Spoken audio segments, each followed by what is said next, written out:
Hey, this is Jessica with Food Foundation, and in this video, I'm going to make one of my favorite meals with bone broth, tomato soup.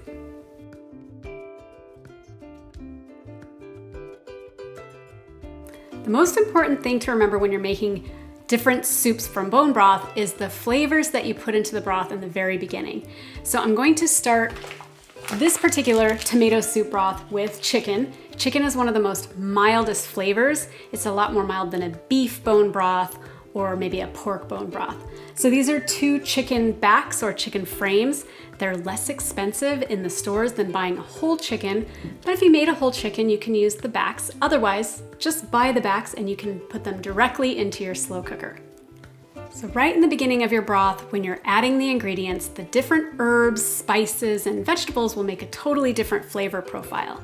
Some of my favorites when I'm thinking about an Italian tomato soup type flavoring would be bay leaf. I have these beautiful bay leaves that come off of my mom's tree, but bay leaf is excellent. You have peppercorns, sometimes celery, but I don't have celery, so we're going to use celery seed. It's going to have the same mild flavor. You could also do celeriac, that big ugly celery vegetable.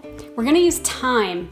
Now instead of rosemary or oregano, flavors you might typically think of with Italian food, those can be really strong in your broth, but thyme has a really mild floral flavor, and not only that, but it has antimicrobial properties, so it can be good for your immune system. Speaking of good for your immune system, garlic and parsley stems. So this is wonderful because you can save your parsley for the beautiful dishes, but cut off the stems and use those in your broth. And speaking of just using the ends, onion. Just cut off the ends, use the beautiful part in your dishes, but use the ends for your broth. Now carrots are funny. Typically you don't want to add them in your broth, but because I'm going to make a sweet tomato soup, I am going to add a carrot, and then I'll cook those beautiful chicken backs for just about 6 to 8 hours, not a full 24 hours like I might do a really strong broth, and you'll have a beautiful broth to make your tomato soup. So once you've made your bone broth, the cool thing about the tomato soup is it's so fast and so easy. All I do is take my super jiggly broth. Hopefully your broth has created all of that nice collagen and gelatin molding together, and I'm gonna scoop it into a pot, like a single serving. It should come across like Jell-O.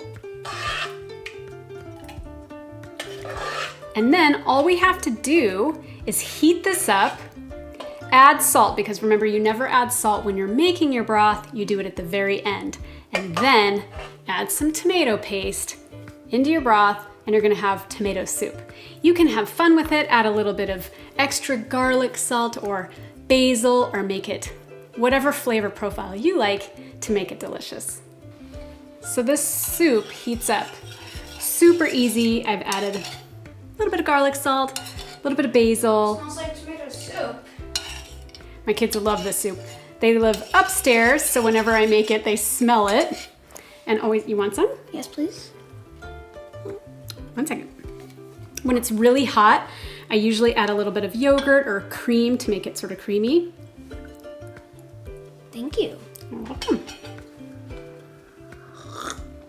Tastes like tomato soup too. Thank goodness. So this is a little bit more brothy. It's not a thick like ragu sauce, but as you can tell, the kids love it. Thanks for watching. If you like this video, make sure you hit like and hit the subscribe button so that you get all my videos as soon as they're released.